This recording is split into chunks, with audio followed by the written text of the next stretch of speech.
अष्टम स्कंद में मनवंतर लीला का वर्णन है। मेरे भाई बहन, राजा परीक्षित को सुखदेव जी महाराज ने कहा कि प्रत्येक मनवंतर में भगवान का एक विशिष्ट अवतार होता है। इस मनवंतर में स्वयंभू मनु तपस्या करने के लिए वन में गए और वहां श्री यज्ञ भगवान के साथ राक्षसों का वध किया। इसका अभिप्राय कि ईश्वर को भी कर्म करना पड़ता है, ईश्वर को भी कर्म करना पड़ता है। और भागवत में ये बार बार आया है कि कर्म ईश्वर को भी करना पड़ता है। तीसरे मनु हुए उत्तम, प्रभु ने सत्यसेन के रूप में अवतार धारण किया। चौथे मनवंतर में भगवान का हरि के रूप में अवतार हुआ, जिसमें गजेंद्र मोक्ष की कथा का सुंदर पावन प्रसंग। और इसी प्रसंग को सुनने के लिए राजा परीक्षित ने सुखदेव जी महाराज से प्रार्थना करी कि मुझे गजेंद्र मोक्ष की जो कथा है आप सुनाइए। गुरुदेव सुखदेव जी महाराज ने कहा कि त्रिकुटाचल पर्वत, जहां पर एक बहुत बड़ा बलवान हाथी निवास करता है, कहते हैं इस हाथी के अनेकों अनेक पत्नियां हथिनियां थी। बहुत बड़ा इसका परिवार था। ग्रीष्म काल था, गर्मी के दिन थे, और एक दिन ये गजेंद्र अपने पूरे परिवार के साथ उस त्रिकुटाचल पर्वत पर जो सरोवर है उसके अंदर जाकर के जल क्रीड़ा करता है। जल क्रीड़ा में आनंदित ये गजेंद्र अपने परिवार के साथ में आनंद में है। और जब गजेंद्र जल क्रीड़ा कर रहा था, उसी समय एक मगर ने आकर के इस हाथी का पांव पकड़ लिया। कहते हैं हाथी जलचर है, हाथी और मगर जो है वो जलचर है, हाथी थलचर है। जल में हाथी की शक्ति क्षीण हो गई। मगर के मुख से यह हाथी अपने आप को छुड़ा नहीं पा रहा था। सुखदेव जी महाराज कहते हैं ये संसार ही सरोवर है, जीव ही गजेंद्र है और काल ही मगर है। जीव रूपी गजेंद्र जब संसार रूपी सरोवर में अपने परिवार के साथ आनंद विहार में रहता है, उसी समय काल रूपी मगर आकर के इसको पकड़ लेता है। संसार ही त्रिकुटाचल पर्वत है। कहते हैं कि जिस समय मनुष्य संसार की आसक्ति में रहता है, उस समय वहां उसका काल भी रहता है। जिस समय मनुष्य का जन्म होता है, उसी समय उसकी मरने की तिथि भी, समय भी निश्चित हो जाता है। लेकिन ये तो प्रभु की कृपा है कि प्रभु जन्म की तारीख देता है, लेकिन मरने की तारीख नहीं लिखता है, तारीख नहीं लिखता है। और जब मगर ने हाथी को पकड़ा, परिवार बहुत लंबा चौड़ा, सबने प्रयत्न तो किया, लेकिन फिर भी वो पांव नहीं छुड़ा पाया। जब काल आकर के पकड़ता है, तब परिवार का कोई व्यक्ति उसे छुड़ा नहीं सकता कि इसकी जगह आप मुझे ले जाओ।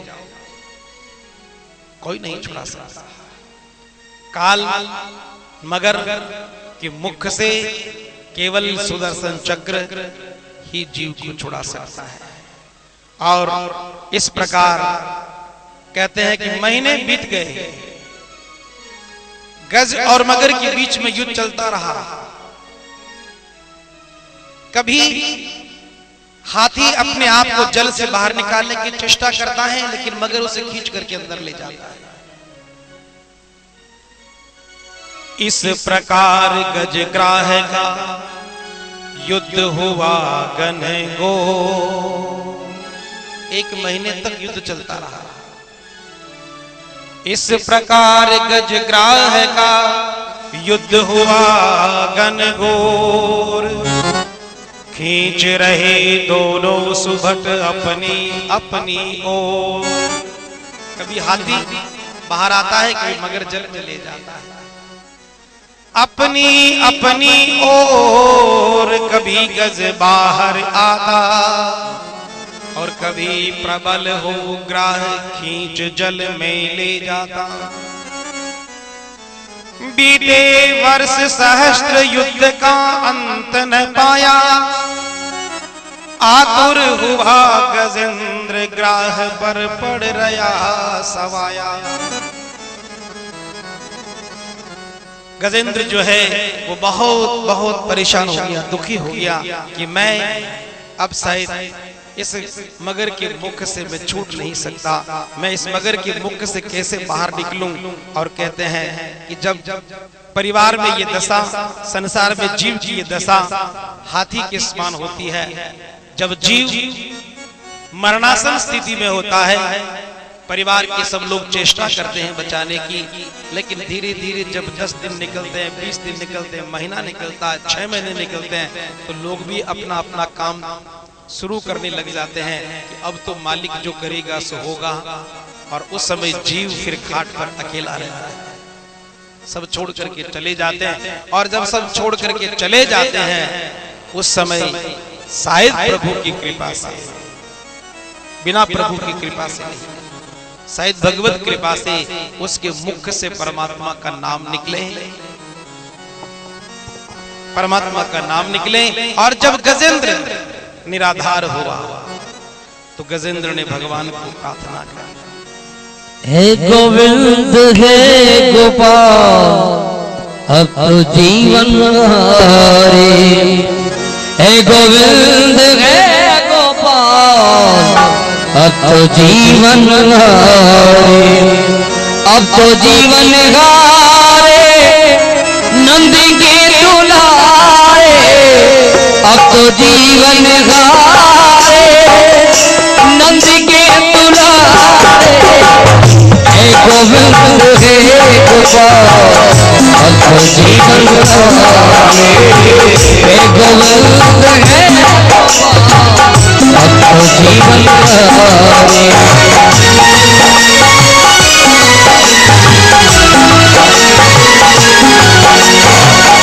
जीवन के तू गयो सिंधु के किनारे।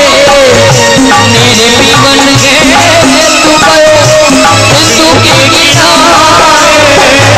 सिंधु बीच बरसत रहा कर गई बचारे। सिंधु बीच बरसत रहा चरण गई बचारे। हे गोविंद हे गोपाल अब तो जीवन हारे।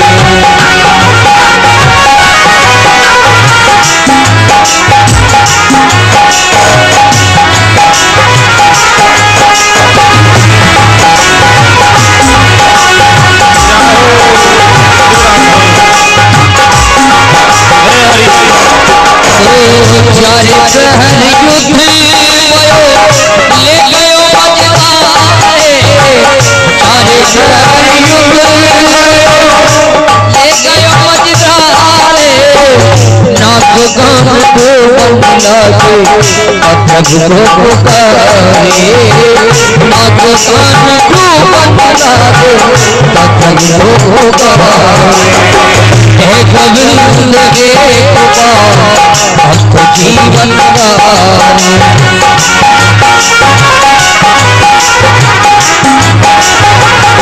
द्वारिका में सब गयो छोरी गयो भाए। द्वारिका में सब गयो छोरी गयो छोरी गयो भाए। संग जग करा गरुड़ लई सितारे। संग जग करा गरुड़ लई सितारे।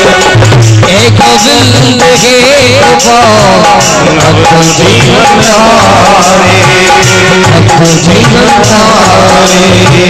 अब तो जीवन हारे। गजेंद्र भगवान को याद करता है, मुझे कोई नहीं बचा सकता। और बड़े आर्त भाव से गजेंद्र ने भगवान की स्तुति करी। कब तारोगे मोरे राम, कब तारोगे मोरे राम, मोरा अवगुण भरा शरीर,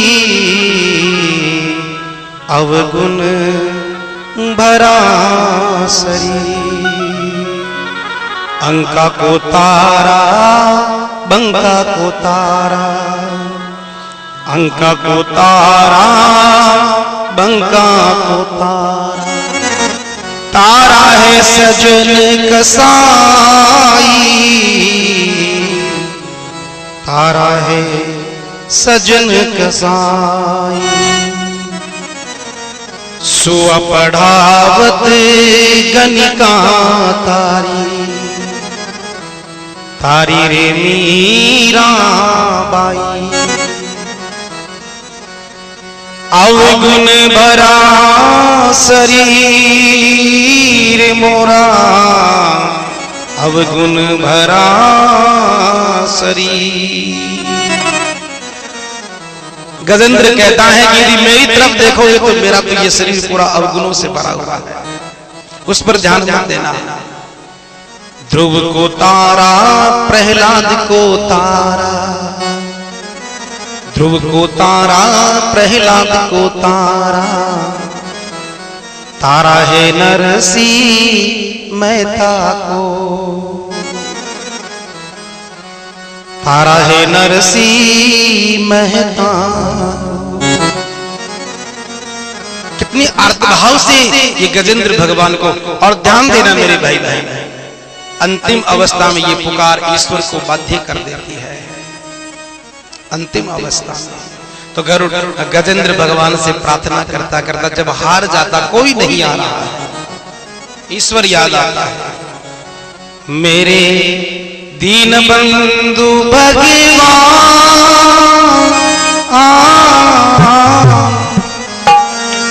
मेरे दीन बंधु भगवान, गरुड़ पर बैठ कर आना,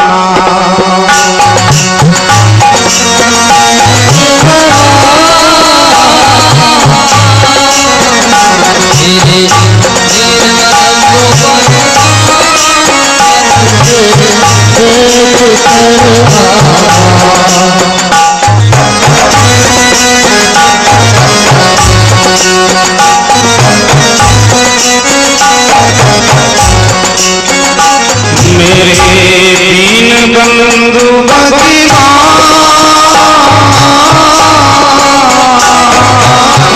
गरुड़ पर बैठ कर आना, गरुड़ पर बैठ कर आना, गरुड़ पर बैठ कर आना, गरुड़ पर बैठ कर आना, दीन बंधु भगवान,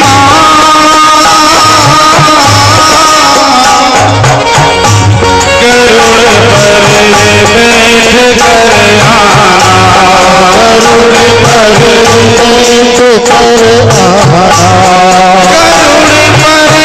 बैठ कर आना, गरुड़ पर बैठ कर आना, गरुड़ पर बैठ कर आना, गरुड़ पर बैठ कर आना, गरुड़ पर बैठ कर आना,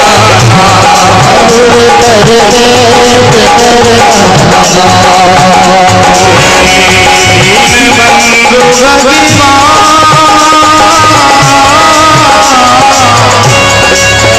पर बैठ कर आना, गरुड़ पर बैठ कर आना, बंधु करुणानिधि नाम है तेरो, करुणानिधि नाम है तेरो, चाहे तो पार करो भव से, पार करो भव से।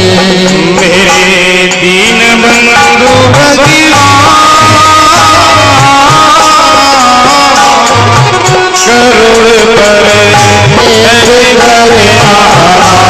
गरुड़ पर तुमने सबको तारा है, सबको भव से उतारा है। मैं भी तेरे शरण में आया हूँ। मैंने सुना है कि तारा है सारा जमाना, प्रभु मुझको भी तारा। सारा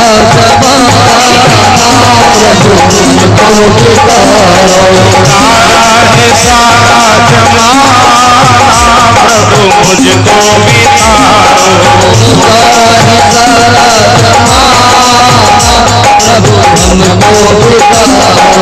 हमने सुना है राम तारा, हमने सुना है राम केवट को तारा। केवट को तारा तूने, केवट को तारा, केवट को तारा तूने, केवट को तारा। नौका करके तारा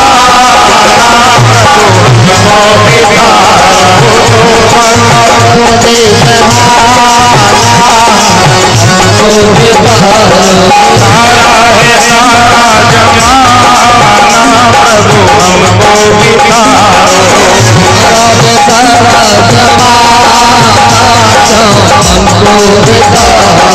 मैंने सुना है राम शबरी को तारा, मैंने सुना है राम शबरी को तारा। शबरी को तारा तूने, शबरी को तारा, शबरी को तारा तूने, शबरी को तारा। भैरों का करके बहाना, प्रभु हमको भी तारा।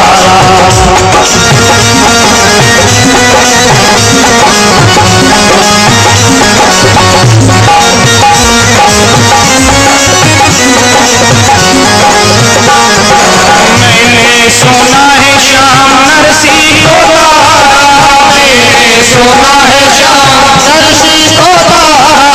नरसिंह को तारा तूने, नरसिंह को तारा, नरसिंह को तारा तूने, नरसिंह को तारा। नरसिंह को तारा तूने, नरसिंह को तारा, नरसिंह को तारा तूने, नरसिंह को तारा। हाथ लगा करके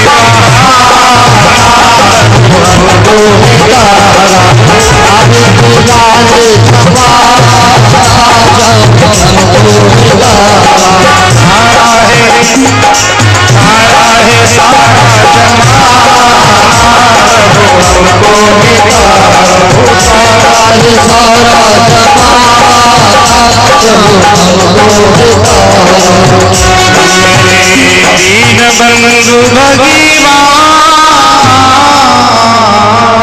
गरुड़ पर बैठ कर आना, गरुड़ पर बैठ कर आना।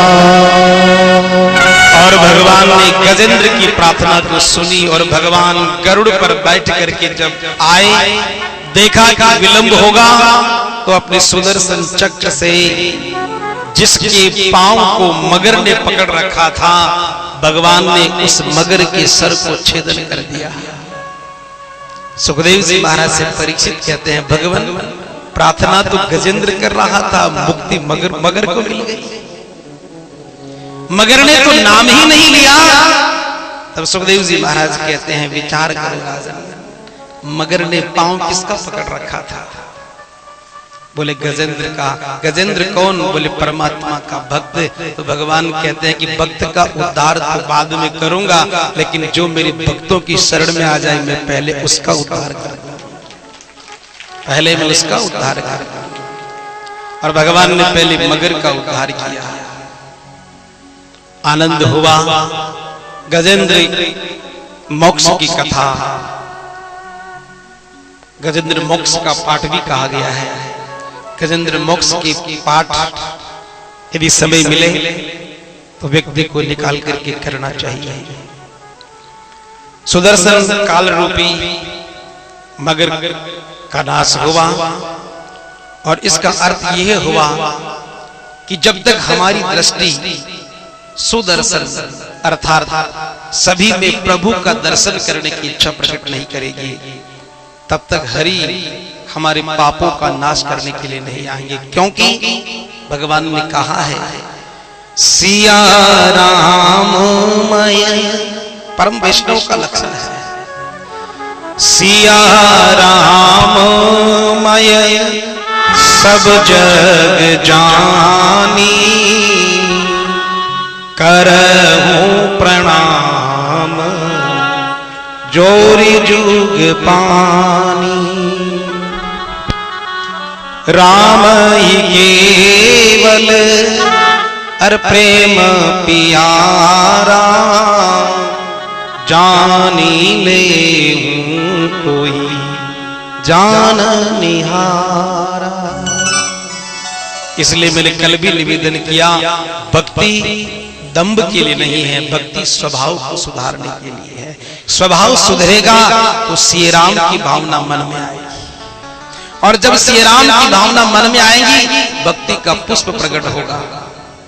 सुदर्शन अर्थात जब तक मन सबके प्रति समभाव न रखे।